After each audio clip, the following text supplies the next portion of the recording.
আপনারা দেখছেন news now, খবরের নতুন ভাষা।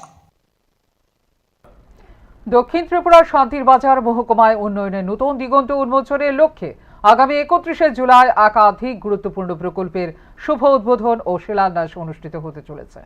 রাজ্যের মুখ্যমন্ত্রীর উপস্থিতিতে শিক্ষা, স্বাস্থ্য ও গ্রামীণ পরিকাঠামো সংক্রান্ত একাধিক প্রকল্পের আনুষ্ঠানিক সূচনা হবে।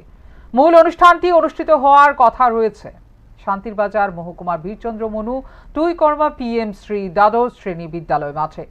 এখান থেকেই মুখ্যমন্ত্রী ভার্চুয়াল অনুষ্ঠানের মাধ্যমে বিভিন্ন প্রকল্পের উদ্বোধন ও শিলান্যাস করবেন বলে খবর। এদিন বীরচন্দ্র মনু টুইকর্ম PM শ্রী দ্বাদশ শ্রেণী বিদ্যালয়ের আনুষ্ঠানিক উদ্বোধনের পাশাপাশি বিদ্যালয়ের নতুন দ্বিতল ভবনের শিলান্যাস করা হবে বলে কথা রয়েছে।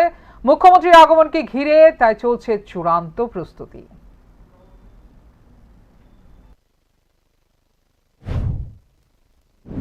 তো মোটামুটি জোরগতমে চলছে। আমরা পিডব্লিউডির পাশাপাশি RD ডিপার্টমেন্ট একসঙ্গে যৌথভাবে এখানে আমরা প্রস্তুতির কাজ করছি। আশা করি ওই দিনের প্রোগ্রাম সার্বিকভাবে সফল হবে এই আশা আমরা রাখছি। মাননীয় মুখ্যমন্ত্রী ছাড়া আরো কে থাকছেন মনে করছেন? মুখ্যমন্ত্রী ছাড়া আমাদের এখানকার এলাকার মাননীয় বিধায়ক শ্রী প্রমোদ রিয়াং মহোদয় এখানে উপস্থিত থাকবেন।